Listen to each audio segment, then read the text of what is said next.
रोज नहाते हैं, रोज अपनी बॉडी की क्लीनिंग करते हैं, अपने कपड़ों की क्लीनिंग करते हैं, जीभ की सफाई करते हैं। वो तो आप बिल्कुल कहेंगे करते हैं, पर क्या वो करने का तरीका सही है?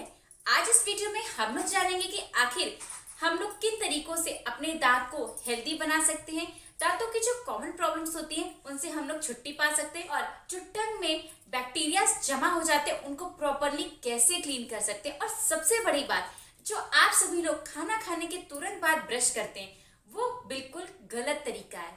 पर क्यों गलत है, तो कब ब्रश करना चाहिए खाना खाने के बाद में, वो हम लोग आज अपनी इस वीडियो में जानेंगे। हेलो फ्रेंड्स, मैं हूं डाइटिशियन सुधा मौर्य और आप सभी लोग देख रहे हैं अपना चैनल सुधा डाइट क्लिनिक। तो जैसा कि मैंने आप लोग को बताया, आज इस वीडियो में आप लोग की बॉडी के अंदर की सफाई की जगह पर आज मैं आप लोग के दांतों की और जीभ की सफाई के बारे में बताने वाली हूँ, जो कि बहुत ज्यादा लोग, इवन 89 to 90% लोग गलत तरीके से करते हैं। तो आज इस वीडियो में आप लोगों को बताऊंगी वो 5 कौन सी गलतियां हैं जिसकी वजह से आपके टीथ रिलेटेड प्रॉब्लम आपको सफर करना पड़ता है, और वो कौन सी 5 आदतें हैं जो आप लोग अच्छी करके अपने टीथ को, अपने टंग को बहुत ही हेल्दी रख सकते हैं। तो सबसे पहले हम लोग जानते हैं कि आपकी वो कौन सी कमियां हैं जिसकी वजह से आपके टीथ खराब हो रहे हैं। उसमें सबसे पहला नंबर आता है टीथ पिकिंग। अक्सर लोग खाना खाने के बाद में टूथपिक लेकर के अपनी टीथ पिकिंग करते हैं, क्योंकि खाना उनके मुंह में काफी ज्यादा जम जाता है, दांतों के बीच में जो गैपिंग्स होती है उसमें जम जाता है। पर ये रोज टूथ पिकिंग करते करते एक टाइम ऐसा आता है कि उन दांतों के बीच में काफी ज्यादा स्पेस आ जाता है, जिसकी वजह से जब आप लोग आगे चल करके खाना खाते हो तो और भी ज्यादा उसमें जमने लगता है। तो इसका बहुत ही अच्छा और बेस्ट ऑप्शन है। इसके लिए आप लोग जब भी खाना खाएं, खाना खाने के तुरंत बाद आप लोग ब्रश नहीं करें। उसके बाद में आप लोग मुंह में पानी रख करके 5 से 10 सेकंड के लिए या 15 सेकंड के लिए उसे अच्छे से मुंह में चारों तरफ घुमाएं, और कम से कम 10 से 15 सेकंड जरूर घुमाएं, और घुमाने के बाद में उस पानी को बाहर स्प्लिट कर दें। इससे क्या होगा, आपके दांतों के बीच बीच में जो भी छोटे छोटे खाने के पार्टिकल जमा होंगे वो उस पानी के साथ बाहर आ जाएंगे। नेक्स्ट है आप लोगों का नॉट क्लीनिंग द टंग। अक्सर लोग ब्रश तो करते हैं, बहुत अच्छे से ब्रश करते हैं, पर वो अपनी टंग को क्लीन नहीं करते। और जो भी लोग क्लीन करते भी हैं तो वो प्लास्टिक टंग क्लीनर का या स्टील के टंग क्लीनर का यूज करते हैं। तो वो भी मैं आज आप लोग को बताऊंगी कि कौन सा बेस्ट टंग क्लीनर होता है जो कि आप लोग यूज करते हैं।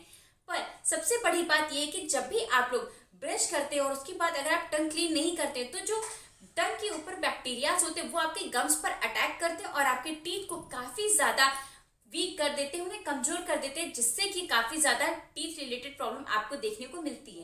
पर आप लोगों को टंग क्लीनर यूज करना है तो आखिर कौन सा यूज करना है? अगर आप लोग प्लास्टिक और स्टील का यूज करते हैं तो उसे आज ही अपने घर से फेंक दीजिए, क्योंकि प्लास्टिक और स्टील आपको काफी ज्यादा नुकसान करता है, आपके टंग को नुकसान करता है, आपके टीथ को नुकसान करता है और आपके गम्स को भी नुकसान करता है। आप लोगों को जो बेस्ट टंग क्लीनर यूज करना है वो है कॉपर का, सिल्वर का। इन दोनों में से कोई भी आप लोग यूज कर सकते हैं। जो कॉपर का टंग क्लीनर होता है वो बैक्टीरियाज को किल करने में बहुत ही अच्छा ऑप्शन होता है। कॉपर में ऐसे गुण होते हैं जो कि हमारे टंग की बैक्टीरियाज को किल कर देते हैं, इसलिए आप लोग प्लास्टिक और स्टील के टंग क्लीनर की बजाय आप लोग कॉपर के टंग क्लीनर को यूज करें, जो कि आपके टीथ के बैक्टीरियाज को बहुत ही आसानी से किल कर देगा। नेक्स्ट है दांतों को ठीक तरीके से साफ ना करना। अब तो आप सभी लोग कहेंगे कि हम तो बहुत अच्छे से ब्रश करते हैं, 2 मिनट ब्रश करते हैं, 5 मिनट ब्रश करते हैं। बात ब्रश करने के टाइम की नहीं होती है, ब्रश करने के तरीके से होती है। अक्सर लोग जब भी ब्रश करते हैं तो ब्रश को ऊपर नीचे दाएं बाएं घुमा घुमा कर ब्रश करते हैं, पर यह ब्रश करने का तरीका बिल्कुल गलत है। जब भी आप लोग ब्रश करें तो हमेशा ब्रश को सर्कुलर में घुमा घुमा कर अपने टीथ को क्लीन करें, ना कि इधर उधर। और जब भी ब्रश करें आराम से धीमे धीमे करें, और जो ब्रश होना चाहिए वो सॉफ्ट ब्रश होना चाहिए, ताकि आप लोग के गम्स पे स्क्रैच ना आ सके और ना ही ब्लीडिंग की प्रॉब्लम हो। अगर आपका ब्रश सॉफ्ट होगा तो ये सारी प्रॉब्लम्स आपको बिल्कुल भी नहीं होंगी। और जब भी ब्रश कीजिए सर्कुलर में करिए, ना कि ऊपर नीचे दाएं बाएं। बैड हैबिट है वो है ब्रशिंग जस्ट आफ्टर मील, जो कि मैंने आपको स्टार्टिंग में ही बताया था। अक्सर लोग अपनी ओरल हाइजीन को इतना ज्यादा ध्यान रखते हैं कि खाना खाने के बाद तुरंत जा करके ब्रश करने लगते हैं। बहुत ही अच्छी बात है, खाना खाने के बाद हमें रात में जरूर ब्रश करना चाहिए, पर खाना खाने के बाद नहीं, खाना खाने के 30 मिनट बाद ब्रश करना चाहिए। आखिर क्यों? 30 मिनट बाद में ऐसा क्या हो जाएगा जो हम खाना खाने के बाद भी नहीं कर सकते?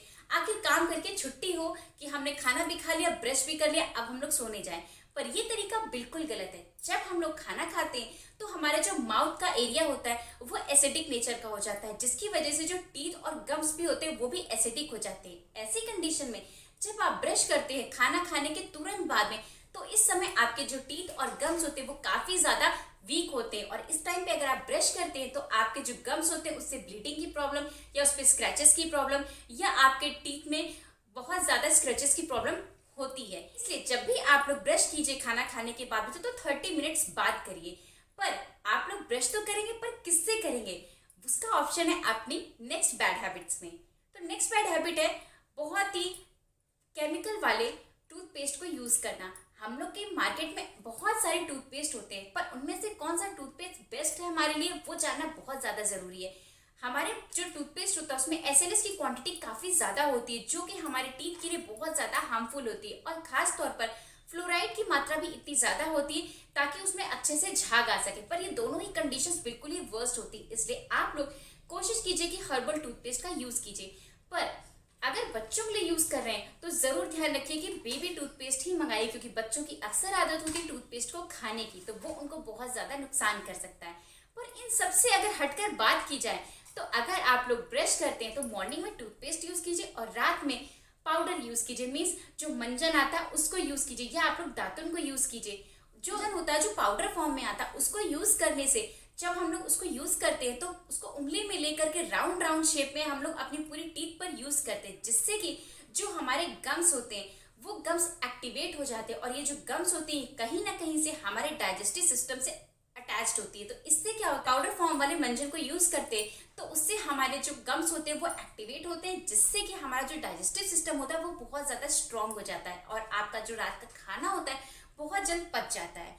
और जो बात की जाए मंजन की, दतून की, तो वो है आप लोग का नीम का, नीम या बबूल। आप लोग के घर के आसपास आसानी से नीम के पेड़ अवेलेबल होंगे, तो आप लोग रात में कोशिश कीजिए कि ब्रश की जगह पर टूथपेस्ट यूज करने की जगह पर आप लोग दातुन कीजिए या मंजन कीजिए। इन दोनों में से कुछ भी आप कर सकते हैं, दोनों ही बेस्ट है। तो ये तो रही वो छोटी छोटी सी गलतियां जो कि आप करते हैं, और इन छोटे छोटे टिप्स को फॉलो करके आप अपनी इन ओरल हाइजीन को मेंटेन कर सकते हैं। पर ओरल हाइजीन को मेंटेन करने का एक बेस्ट वे और भी है, जिसको करके आप अपनी ब्लीडिंग गम्स सब चीज़ों को सॉल्व कर सकते हैं, वो है ऑयल पुलिंग।